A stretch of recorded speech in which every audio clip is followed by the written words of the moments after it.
Hello friends, स्वागत है आपका अदर क्लासेस के यूट्यूब चैनल पर। दोस्तों, राजस्थान के भौतिक प्रदेश में हम पश्चिमी रेतीले मैदान के अंतर्गत थार के मरुस्थल और राजस्थान के बंगर प्रदेश को पढ़ा। आज की जो हमारी क्लास रहेगी वो अरावली प्रदेश रहेगा।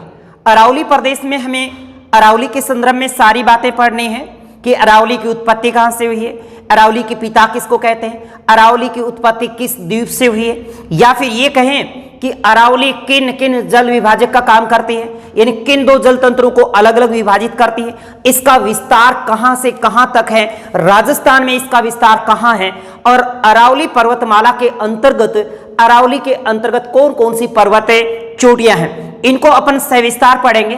तो वीडियो में शुरू से लेकर लास्ट तक बने रहिए। तो स्टार्ट करते हैं अरावली प्रदेश। जी, अरावली प्रदेश में जैसे राजस्थान के मैप में आपको जो ये दिखाई दे रहा है, ये है जी अरावली, अरावली प्रदेश, अरावली प्रदेश यानी अरावली का जहां जहां विस्तार है, यानी राजस्थान के जिन जिलों के अंदर अरावली का विस्तार है वही अरावली प्रदेश है। तो अरावली प्रदेश को पढ़ने से पहले हमें जानना है अरावली के संदर्भ में, यानी अरावली पर्वतमाला के संदर्भ में पढ़ेंगे। अरावली पर्वतमाला, देखिए सबसे पहली बात, जो अरावली पर्वतमाला है वो विश्व की प्राचीनतम पर्वतमाला है, या फिर विश्व की वलित पर्वतमाला, या फिर मोरदार पर्वतमाला, या अवशिष्ट पर्वतमाला की श्रेणी के अंतर्गत इसे रखा जाता है। यानी हम इसकी बात करें तो सबसे पहली बात आती है विश्व की सबसे प्राचीनतम पर्वतमाला, या फिर कह सकते हैं मोरदार, या फिर वलित, मोरदार या वलित, साथ ही साथ इसको अवशिष्ट पर्वतमाला की श्रेणी में भी रखा जाता है, रखा जाता है। पहली बात यह। फिर बात होती है कि अरावली पर्वतमाला की अगर हम तुलना की बात करें तो अरावली पर्वतमाला की तुलना दक्षिणी अमेरिका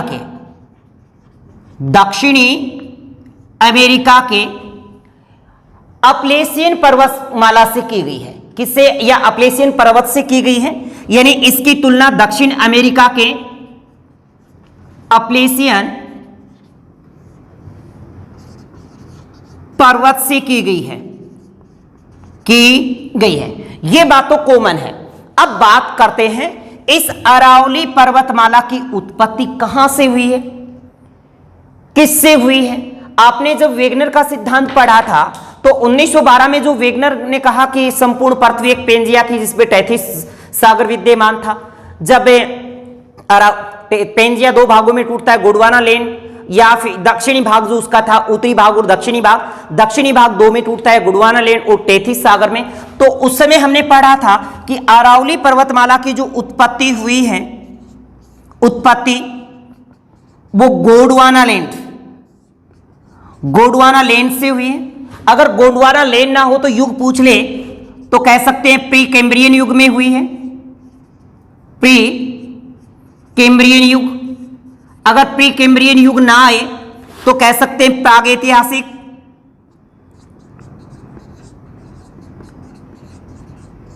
प्राक लिख देंगे, प्राक ऐतिहासिक काल में ऐसा कहा जाता है कि अरब सागर के मिनिकाय द्वीप समूह से इसकी उत्पत्ति हुई है। यानी अरब सागर के मिनिकाय द्वीप समूह से इस अरावली पर्वतमाला की उत्पत्ति हुई है। यानी अरब सागर के ये मिनिकाय जो है ये लक्ष्य द्वीप के अंतर्गत आता है। लक्ष्य द्वीप के मिनिकाय द्वीप समूह से अरावली पर्वतमाला की उत्पत्ति हुई है। इसीलिए अरब सागर को अरावली का पिता भी कहा जाता है। क्या कहा जाता है? अरावली का पिता, जिसे क्या कहेंगे, अरावली का पिता भी कहते हैं। अगर हमें पूछा जाए कि अरावली का पिता निम्न में से माना जाता है तो अरब सागर या फिर इस अरावली की उत्पत्ति हुई है। अगर उत्पत्ति के बारे में पूछा जाए तो आपको जवाब देना है मिनिकाय द्वीप समूह से, यानी लक्षद्वीप के मिनिकाय द्वीप समूह से हुई है। ये बात तो इस अरावली के उत्पत्ति के संदर्भ में थी। अब इस अरावली का अगर हम प्राचीन नाम की बात करें कि इनके प्राचीन नाम क्या क्या थे, प्राचीन नाम जी, प्राचीन काल में इसे आडावल पर्वत कहा जाता था। क्या कहा जाता था जी, आडावल पर्वत कहा जाता था। आडावल पर्वत यानी अरावली पर्वतमाला को जो प्राचीन नाम में, प्राचीन काल में जो नाम दिया गया है वो अरावली पर्वतमाला है। जबकि जयपुर के अंदर इसे आडावेटा कहा जाता है, यानी इसी को अगर हम बात करें जयपुर में अरावली पर्वतमाला को क्या कहते हैं तो आडावेटा कहते हैं या आडावोटा कहेंगे, आडावोटा। जबकि सिरोही के अंदर, सिरोही में अर्बुदांचल या फिर अर्बुद पर्वत, अर्बुदे पर्वत। अगर हम बात करें जालोर की, जालोर के अंदर इस अरावली की जो पहाड़ियों का विस्तार है उसे जसवंतपुरा की पहाड़ियां कहा गया है, जसवंतपुरा की पहाड़ी कहा गया है। जबकि बाड़मेर के अंदर, और बाड़मेर में भी कहां, सिवाना, बाड़मेर के सिवाना के अंदर इन्हें 56 की पहाड़ियों के नाम से जाना जाता है। 56 की पहाड़ी या 56 की पहाड़ियों के नाम से भी जाना जाता है। इसके बाद अगर हम जसवंतपुरा की पहाड़ियों की बात करें तो यहां पे जसवंतपुरा पहाड़ियों के अंदर एक सुंधा पर्वत है। कौन सा पर्वत है, सुंधा पर्वत। और सुंधा पर्वत के ऊपर चामुंडा माता का मंदिर है और यहीं पर एक रोपवे भी है। क्या है, रोपवे। अब बात अगर हम इस अरावली पर्वतमाला के विस्तार की बात करें कि इसका विस्तार मुख्यतः कहां कहां है, अगर हम इसके विस्तार की बात करें, विस्तार मुख्यतः तो 7 जिलों में है। मुख्यतः कितने जिलों में है, 7 जिलों में। और वैसे इसका सामान्यतः विस्तार जो है, सामान्यतः विस्तार इस अरावली का वो 17 जिलों में है। सामान्यतः विस्तार 17 जिलों में है। यानी अरावली पर्वतमाला की जो छोटी मोटी पर्वत चोटियां हैं वो 17 जिलों में विस्तृत है। जबकि इसका मुख्य विस्तार जो है वो 7 जिलों में है। और 7 जिले कौन से हैं, जैसे एक तो सिरोही, एक यहाँ पे उदयपुर, फिर यहाँ पे राजसमंद, फिर यहाँ पे अजमेर, फिर यहाँ जयपुर, और थोड़ा यहाँ पे दौसा में भी इसका विस्तार है, इस प्रकार से है। और यहाँ पे अलवर, 1 2 3 4 5 6 7, इन 7 जिलों में इनका प्रमुख विस्तार है, माना गया है। इस अरावली के पश्चिम के अंदर तो है पश्चिमी रेतीला मैदान, पश्चिमी रेतीला मैदान। याद रखिए इस अरावली पर्वतमाला के पश्चिम के अंदर, पश्चिम में है अरावली पर्वतमाला के पश्चिम में पश्चिमी रेतीला मैदान या फिर थार का मरुस्थल। जबकि इसके पूर्व में, अगर हम पूर्व की बात करें इस दिशा में, इसके पूर्व में क्या है तो पूर्वी मैदानी भाग है, पूर्वी मैदानी भाग, या इसके पूर्व में पूर्वी मैदानी भाग है। अब हम इस अरावली के विस्तार की बात अगर करते हैं कि इसका विस्तार कहां से कहां तक है, ये तो हमने पढ़ा कि इसका मुख्यतः विस्तार 17, सामान्यतः 17 जिलों में है और मुख्यतः इसका 7 जिलों में विस्तार है। परंतु वैसे इसकी जैसे लंबाई चौड़ाई में इसका विस्तार किधर से किधर तक है और इसकी औसतन ऊंचाई क्या है, इसके संदर्भ में देखिए। अगर हम इसके विस्तार की बात करें, किसके विस्तार की बात करें, अरावली पर्वतमाला के अगर विस्तार की बात करें तो इसका जो विस्तार है यहां पे पड़ता है पालनपुर गुजरात, यानी इसका विस्तार पालनपुर गुजरात से, और यहां पर आती है रायसीना की पहाड़ी दिल्ली तक। यानी इसका विस्तार, अरावली पर्वतमाला का जो विस्तार है वो पालनपुर गुजरात से रायसीना की पर्वत चोटियां दिल्ली तक इसका विस्तार है, जो टोटल लंबाई इसकी 692 किलोमीटर है। कितनी है, 692 किलोमीटर। अगर हम इसके विस्तार की बात करें तो अभी जो मैंने आपको बात बताई है कि इसका विस्तार पालनपुर गुजरात, पालनपुर गुजरात से रायसीना की पहाड़ी, और रायसीना की पहाड़ी कहां पड़ती है? दिल्ली। यानी पालनपुर गुजरात से रायसीना की पहाड़ी दिल्ली तक इसका विस्तार है, जहां पे इसकी जो कुल लंबाई है, कुल लंबाई वो 692 किलोमीटर है। कितनी है? कुल लंबाई 692 किलोमीटर। अगर हम इसका राजस्थान में विस्तार देखें तो यहां पे पड़ता है खेड़ बर्मा, जो सिरोही में पड़ता है, और यहां पे पड़ता है झुंझुनू, झुंझुनू का खेतड़ी सिंघाना,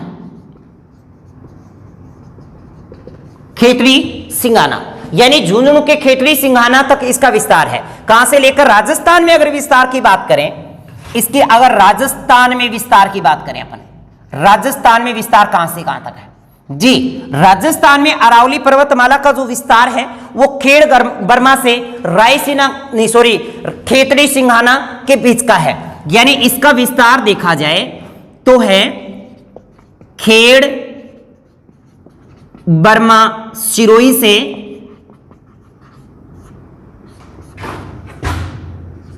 खेतड़ी सिंघाना झुंझुनू,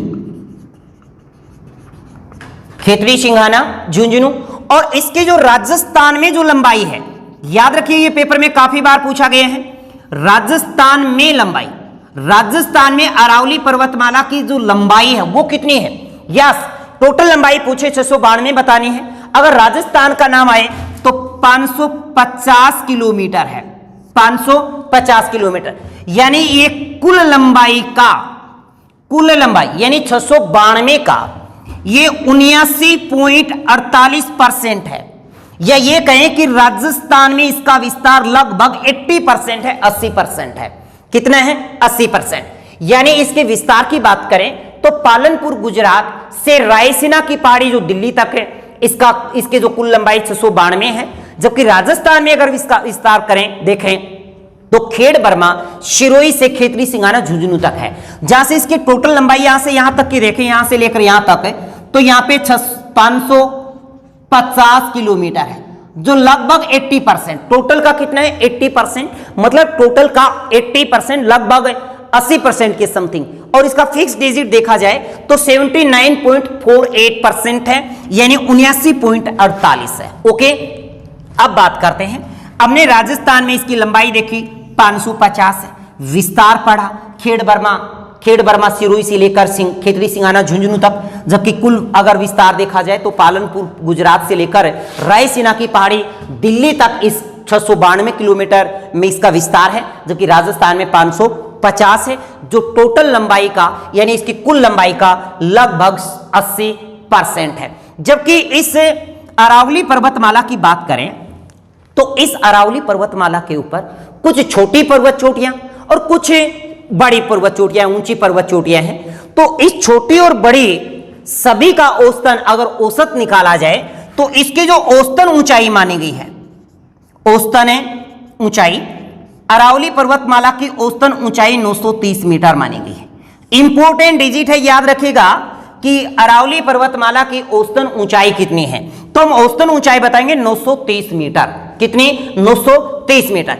और ये जो अरावली पर्वतमाला है ये दो जल विभाजक तंत्र का काम करती है, यहां आएगा सिंधु जल तंत्र और यहां पे गंगा जल तंत्र। सिंधु और गंगा नदी के जल तंत्र में ये विभाजक का काम करता है। कौन है? अरावली पर्वतमाला। अरावली पर्वतमाला सिंधु जल तंत्र और गंगा जल तंत्र में विभाजक तल का काम करता है। ओके, ये बात आपको समझ में आई? यानी अगर हम बात करें, यानी ये सिंधु व गंगा नदी के जल विभाजक का कार्य करता है। कौन? जी, अरावली पर्वतमाला। कौन? अरावली पर्वतमाला। अब देखिए, इसके बाद हम थोड़ा और विस्तार से बात करें कि इसका विस्तार जैसे किधर ज्यादा है किधर इसका कम है। देखिए आपको स्पष्ट इस मैप के अंदर भी इसका विस्तार यहां पे ज्यादा दिखाई दे रहा है। तो इसका विस्तार याद रखिए इधर से इधर है, यानी ये तो है दक्षिण और इधर क्या है पश्चिम, और ये इसका उत्तर और ये इसका पूर्व, यानी इसका विस्तार याद रखिएगा, इसका विस्तार दक्षिण पश्चिम से उत्तर पूर्व की ओर है। किधर है विस्तार, याद रखिएगा इसका विस्तार पेपर में काफी बार पूछा गया है। अरावली पर्वतमाला का अगर हम वैसे विस्तार की बात करें इसके फैलाव दृष्टि से, तो इसका विस्तार दक्षिण पश्चिम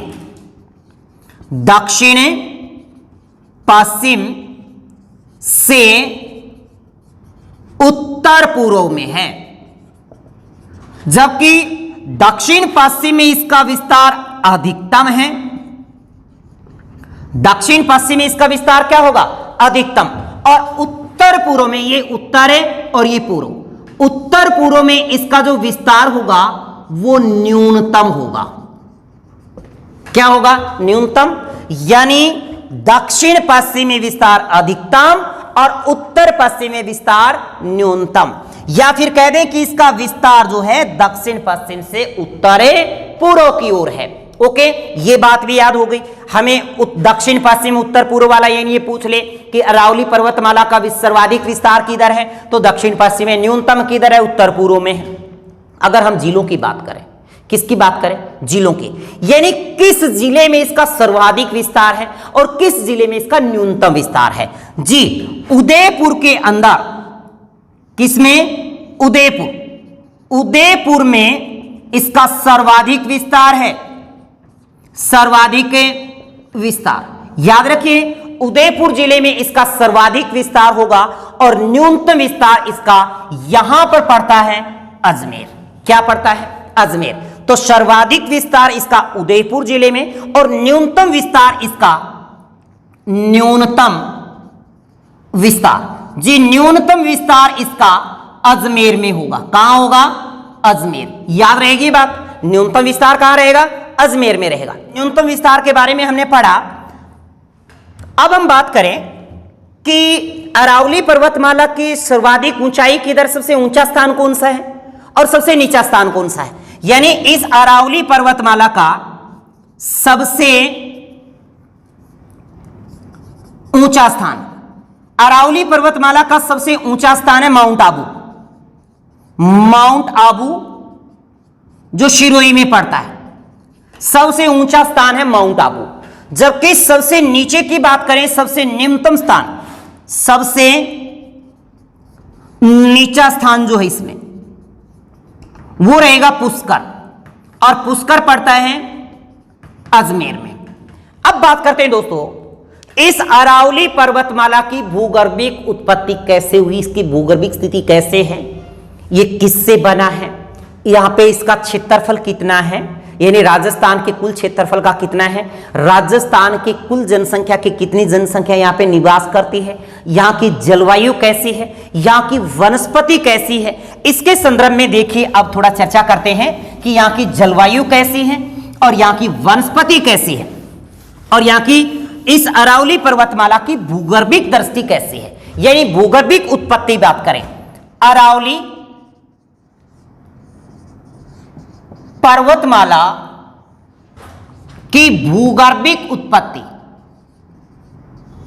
किससे हुई है, यानी इसकी भूगर्भिक दृष्टि से इसकी उत्पत्ति किससे हुई, याद रखिए क्वार्ट्जाइट और ग्रेनाइट से हुई है। इसकी उत्पत्ति जो हुई है वो क्वार्ट्जाइट व ग्रेनाइट से हुई है। किससे हुई है, क्वार्ट्जाइट व ग्रेनाइट से हुई। जबकि आप अच्छे से जानते हो कि ग्रेनाइट सिटी के नाम से कौन जाना जाता है, ग्रेनाइट सिटी अच्छी तरह कैसे जानते हैं यहां पे कि ग्रेनाइट सिटी के नाम से अपना जालोर जिला प्रसिद्ध है। कौन सा, जालोर। ओके, अब देखें इस अरावली पर्वतमाला पर अगर हम जनसंख्या की बात करें, अगर हम इसके क्षेत्रफल की बात करें, तो राजस्थान के कुल क्षेत्रफल का 3,42,239 का कितना है जी, क्षेत्रफल तो है 9% और यहां पे जनसंख्या निवास करती है 10%। ओके, यहां की जो जलवायु है जलवायु वो उप आर्द्र है। क्या है? उपार्द्र। ओके, बात करें इसकी वनस्पति, यहां की वनस्पति कैसी है? यस, यहां पर उष्ण कटिबंधीय वनस्पति है। क्या है? उष्ण कटिबंधीय। ओके, उष्ण कटिबंधीय वनस्पति रहेगी। अगर यहां पे मिट्टी की बात करें तो मिट्टी यहां पे भूरी, काली और कंकरीली भी है। कैसी है? भूरी, काली व कंकरीली, यानी कंकरीली पथरीली टाइप की है, यानी भूरी, काली और कंकरीली है। जबकि कई बार दोस्तों यहां पे एक पर्सन याद रखना, अगर हमें यूं पूछ लेना, सिर्फ ये पूछ ले कि भूरी मिट्टी का विस्तार पूछ ले, ओनली भूरी मिट्टी का, बलुई मिट्टी का नहीं, भूरी मिट्टी का विस्तार पूछ ले, तो यहां राजसमंद जिले में एक बनास नदी जो निकलती है। कौन सी नदी? बनास नदी। और बनास नदी का जो अपवा तंत्र है वो भूरी मिट्टी के लिए प्रसिद्ध है। किसके लिए? भूरी मिट्टी के लिए, देवगढ़ राजसमंद वाला। तो बनास नदी का अपवा तंत्र, बनास नदी का अपवा तंत्र किसके लिए प्रसिद्ध है? भूरी मिट्टी के विस्तार के लिए प्रसिद्ध है। जबकि यहां जो हम पढ़ रहे हैं भूरी, काली और कंकरीली मिट्टी है, ठीक है। और यहां की जो प्रमुख फसल है, प्रमुख फसल वो मक्का है जी। क्या? मक्का। ओके, प्रमुख फसल क्या रहेगी? मक्का रहेगी। अब देखिए, इस अरावली पर्वतमाला पर, इस अरावली पर्वतमाला पर, जैसे इसके ऊपर अगर हम बात करें, इस संपूर्ण अरावली के ऊपर बात करें, जिसका विस्तार अन्य जिलों में भी है, टोटल विस्तार इसका 17 जिलों में, मुख्यतः इसका 7 जिलों में विस्तार है। ओके, अब इनके अंदर हमें यह पढ़ना है कि अरावली पर्वतमाला पर कौन कौन सी पर्वत चोटियां हैं। आजकल एग्जाम का स्टैंडर्ड बदल जा चुका है, बिल्कुल बदल गया है। गुरु शेखर से उनसे क्वेश्चन बहुत कम आने लग गया है। आजकल एग्जामिनर थोड़ा सा स्टैंडर्ड में और पूछने लग गया। कोई भी 4 पर्वत चोटियां लिखता है और कहता है कि बताइए निम्न में से कौन सी पर्वत चोटी बड़ी है या कौन सी छोटी है। जी, हम वहां पे ऐसा थोड़ी कि फित्ता लेके जाएंगे या फिर कोई मीटर के लिए, मापन के लिए कुछ माप लेके जाएंगे, ऐसा नहीं है। हमें वहां पे मापने की जरूरत नहीं, हमें एक स्टेप याद रखना चाहिए, हमें एक क्रम याद रखना पड़ेगा कि कौन कौन सी पर्वत चोटियां बड़ी हैं, कौन सी छोटी हैं। एक ही पंक्ति में, एक गीत के रूप में, एक लय के रूप में, एक ताल के रूप में उसे याद रखिए, कहीं से भी क्वेश्चन आए गलत नहीं जाएगा। ओके, तो हम अब जो चर्चा करेंगे अरावली पर्वतमाला के ऊपर पर्वत चोटियों की बात करेंगे कि कितनी पर्वत चोटियां हम याद रख सकते हैं। 10 से काम नहीं चलेगा, 20 से काम नहीं चलेगा, जितनी याद हो सके याद करिए। पर मैं आपको याद करवाने का पूरा प्रयास करता हूं कि कौन कौन सी पर्वत चोटियां कहां कहां हैं और उनकी ऊंचाई कितनी कितनी है। अगर ऊंचाई की बात करें तो मुख्यतः 5 या 10 पर्वत चोटियों की ऊंचाई याद रखनी है। इसके बाद ऊंचाई याद मत रखिए, उनका क्रम याद रखिए। कहीं से भी पेपर में एग्जामिनर 4 पर्वत चोटियां उठा सकता है और आपको कह सकता है कि इनमें से कौन सी बड़ी है। तो हम वहां पर अपने गीत को गाएंगे, वो अपने लहजे को पुकारेंगे और अपने याद जो कंठस्थ जो पंक्ति है उसको दोहराएंगे कि कौन सी पंक्ति में पहला नाम कौन सा है। अगर पहले जो आया वो है कि नहीं है, अगर है तो वो बड़ी है, बाद में तो वो छोटी है। ओके, चर्चा करते हैं अरावली पर्वतमाला पर सभी पर्वत चोटियां से विस्तार। उनको बताऊंगा कि कौन सी कहां है, कितनी ऊंचाई है, कैसे याद कर सकते हैं। अब देखिए, अरावली पर्वतमाला पे जो चोटियों का ऊंचाई, इसके आधार पे जो चोटियों का क्रम है वो मैंने लिखने का पूरा प्रयास किया, याद करवा रहा हूं, ध्यान से सुनिए। इसको कैसे याद करें, तो आपके सामने ये बोर्ड पे सभी की सभी अरावली पर्वत चोटियां दिखाई दे रही हैं। इन पर्वत चोटियों को क्रम से कैसे याद रखें, तो ये जो क्रम से किस प्रकार से इनको याद रखना है को गुरु से दिल जरा, गुरु से दिल जरा ए कुमधोनिया, जय रघुमाल की लो ऋषि ने कमल भेजा। क्या बोला? गुरु से दिल जरा, गुरु से दिल जरा ए कुमधोनिया, गुरु से दिल जरा ए कुमधोनिया, जय रघुमाल की लो ऋषि ने कमल भेजा। लो ऋषि ने कमल भेजा। दोबारा से सुनिए, गुरु से दिल जरा, गुरु से दिल जरा ए कुमधोनिया, जय रघुमाल की लो ऋषि ने कमल भेजा। मगर सजन गोर राम खोर, मगर सजन गोर राम खोर। यहां तक याद करिए, यहां तक, यहां से पहले गुरु से दिल जरा, यहां पे क्रम बनाइए। गुरु से दिल जरा ए कुमदोनिया जय रघुमाल की, लो ऋषि ने कमल भेजा, लो ऋषि ने कमल भेजा। गुरु से दिल जरा ए कुमधोनिया जय रघुमाल की, लो ऋषि ने कमल भेजा।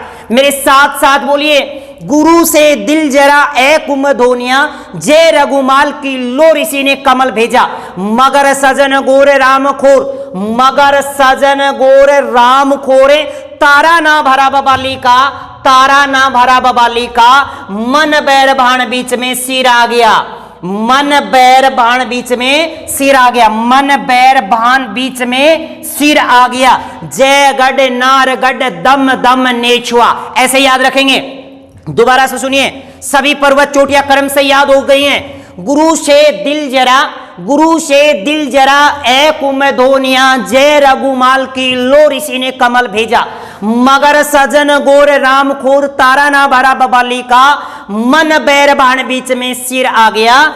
फिर मन बैर बाण बीच में सिर आ गया। जय गढ़ नार गढ़ दम दम नेछुआ, इसको ऐसे बोलेंगे, जय गढ़ नार गढ़ दम दम नेछुआ, याद हो जाएगा। क्रम से साथ बोलेंगे तो गुरु से दिल जरा, साथ साथ देख के बोलिए, गुरु से दिल जरा ए कुमधोनिया जय रघुमाल की, लो ऋषि ने कमल भेजा। मगर सजन गोर राम खोर, तारा ना भरा बबाली का, मन बैर बाण बीच में सिर आ गया। जय गढ़ नार गढ़ दम दमे नेछुआ। ऐसे ये पर्वत चोटियां आपको क्रम से याद हैं, तो अब इनको क्रम से देखें।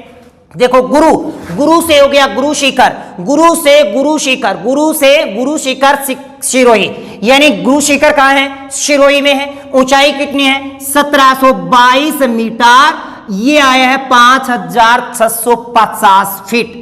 और गुरु शिखर को कर्नल टोड ने संतों का शिखर भी कहा है, संतों का शिखर भी कहा है। क्या कहा है?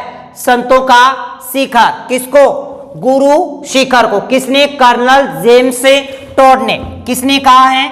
Colonel James Tod. Yes, Colonel James Tod ने इसे क्या कहा है? संतों का शिखर कहा है। फिर से शेर, से शेर, शेर कहां है? सिरोही में है। आप अच्छे से जानते हैं कि हमारे राजस्थान में दो ही शेर हुए, एक महाराणा प्रताप शेर है और दूसरी पर्वत चोटी शेर है। महाराणा प्रताप की मृत्यु 1597 को ही हुई थी और इस शेर पर्वत चोटी की ऊंचाई भी कहां पर है?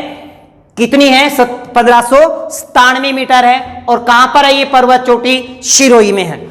तो देखिए, गुरु से गुरु शिखर, से दिल से दिलवाड़ा, जरा से जरगा। गुरु से गुरु शिखर, से शेर, दिल से दिलवाड़ा, जरा से जरगा। ऐसे अंचलगढ़, कुंभ से कुंभलगढ़, दोनिया से दोनिया डूंगर, जय से जयराज, रघु से रघुनाथगढ़, माल से मालखेत, लो से लोहागढ़, ऋषि से ऋषिकेश, कमल से कमलनाथ, बेजा से बेजागढ़, बेजा से बेजागढ़, मगरा से मकर मगड़ा, सजन से सजनगढ़, गोरम से गोराम जी, राम से मोराम जी, खो से खो, तारस से तारागढ़, ना से नागपानी।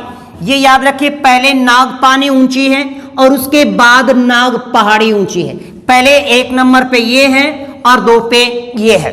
तो ना से नागपानी उदयपुर और नागपहाड़ी अजमेर, बरा से बहराज अलवर, बबाली अलवर, फिर मन से मनोरपुरा जयपुर, बैर से बैराठ जयपुर, बान से बानगढ़ अलवर, बीच से बेचून जयपुर, सिर से सिरवासा अलवर और इसके बाद जयगढ़ नारगढ़ जयपुर में है। दमदम भरतपुर नेछुआ सीकर में, नेछुआ सीकर में। दोबारा सुने, गुरु से दिल जरा ए कुमधोनिया जय रघुमाल की, लो ऋषि ने कमल भेजा। मगर सजन गोर राम खोरे, मगर सजन गोर राम खोर, तारा ना भरा बबाली का, मन बैर भान बीच में सिर आ गया। जय गढ़ नार गढ़ दम दमे नेछुआ। ऐसे याद रखेंगे। फिर गुरु से गुरु शिखर सिरोही 1722 मीटर 5650 फीट। फिर से शेर सिरोही। फिर आ जाती है 1597, दिल से दिलवाड़ा सिरोही 1442, जरगा उदयपुर 1431, अंचलगढ़ सिरोही 1380 मीटर, कुंभलगढ़ सिरोही 1224, दोनिया डूंगर सिक्कर 1183। याद रखिए ये मध्य अरावली आ जाते हैं, यहां पे मध्य अरावली, मध्य अरावली। और मध्य अरावली की सबसे ऊंची पर्वत चोटी धोनिया डूंगर है, पर कई बार एग्जाम में क्या है कि धोनिया डूंगर होता ही नहीं, तब आपको उत्तर है रघुनाथगढ़ सीकर का करना है 1055, यानी दोनों ही मध्य अरावली की सबसे ऊंची पर्वत चोटियां सीकर में ही हैं, एक तो धोनिया डूंगर सीकर और रघुनाथगढ़ सीकर 1055। फिर यहाँ पे इससे के बीच देखो जय से जयराज, जय से जयगढ़ मत करना, जयगढ़ तो लास्ट में हम बोलेंगे, तो यहाँ पे जय से जयराज सिरोही 1090, रघु से रघुनाथगढ़ सीकर 1055, फिर ऊंचाई याद रखने की जरूरत नहीं है। फिर है माल से मालखेत सीकर, लो से लोहागढ़ सीकर, ऋषि से ऋषिकेश सिरोही, कमल से कमलनाथ सिरोही, बेजा, बेजा से बेजागढ़ है झुंझुनू, बेजा से क्या हो गया बेजागढ़ झुंझुनू, ठीक है ना, बेजागढ़ है झुंझुनू, क्योंकि बेजागढ़ झुंझुनू याद रखना है। इसके बाद मगर से मक्कड़ मगरा, उदयपुर, सजन से सजनगढ़ उदयपुर, गोर से गोराम जी अजमेर, राम से मोराम जी अजमेर, खो से खोर खो या तो खो जयपुर, और बैराट भी जयपुर में भी है। इसके बाद है तारा, तारा से तारागढ़ अजमेर, ना से नागपानी और नागपाड़ी, नागपानी उदयपुर, नागपाड़ी अजमेर, बैरा से बैराज अलवर, बबाली से बबाली अलवर, मन से मनोहरपुरा जयपुर, बैर से बैराट जयपुर, बान से बानगढ़ अलवर, बीस से बेचून जयपुर, सिर से सिरवासा अलवर, जयगढ़ नारगढ़ जयपुर में, दमदम भरतपुर में, और नेछुआ सीकर में। दोस्तों इसको आप अच्छे से याद करिए, बार बार इस पे प्रैक्टिस करिए, सभी की सभी पर्वत चोटियां आपको याद होंगी। जैसे मैंने बार बार बोलने का आपको प्रयास किया है, जैसा आपको समझाने का प्रयास किया, इसको बार बार लिखेगा, बार बार याद करिएगा। आप एक दो बार यानी 5 मिनट तक अगर इसको रिवाइज कर लिया तो निश्चित बात है कि कोई भी छोटे से लेकर बड़े तक का कोई भी एग्जाम हो, पर्वत चोटियों का क्वेश्चन आपका गलत नहीं जाएगा। वैसे देखा जाए तो अरावली पर्वत श्रेणी को या अरावली प्रदेश को 3 भागों में बांटा जाएगा। 3 भागों में, एक जो हमने राजस्थान का मैप पढ़ा था इस प्रकार से, ये राजस्थान का मैप में, राजस्थान के मैप में हमने जैसा पढ़ा, तो राजस्थान के मैप में जैसे अरावली का है तो ये होता है उत्तर पूर्वी अरावली, ये मध्य अरावली और दक्षिणी अरावली। यानी अरावली को मुख्यतः 3 भागों में बांटा जाता है, एक उत्तर पूर्वी अरावली, मध्य अरावली, दक्षिणी अरावली। परंतु दक्षिणी अरावली के अंतर्गत इसे 2 श्रेणियों में विभाजित कर दिया जाता है, एक तो आबू प्रदेश और एक होता है मेवाड़ की पर्वत चोटियां या मेरवाड़ा की पर्वत चोटियां, या ये कहें कि बुराट का पठार। और अगले वीडियो में हम अरावली पर्वतमाला की 3 भागों में, जो 3 मुख्यतः इनका भाग किया गया है, वहां के अंतर्गत इनके बीच कौन कौन सी पर्वत चोटियां आएंगी, वहां पर मध्य अरावली में कौन सी आती हैं, उत्तर पूर्वी में कौन सी आएंगी, दक्षिणी अरावली में कौन कौन सी आएंगी, और यहां पर कौन सा पठारी भाग है, और यहां पर कौन कौन से विशेष दर्रे हैं जहां से हमें, चाहे वो कोमली घाट हो, चाहे गोरम घाट हो, चाहे देशूरी नाल दर्रा हो, उनके बारे में हमें एग्जाम में काफी बार एग्जाम में पूछा जाता है। तो दोस्तों अगर वीडियो अच्छा लगा हो तो आप इसे अपने मित्रों में शेयर करना और स्वयं लाइक और कमेंट करना ना भूलें। इसी के साथ all the best, thank you.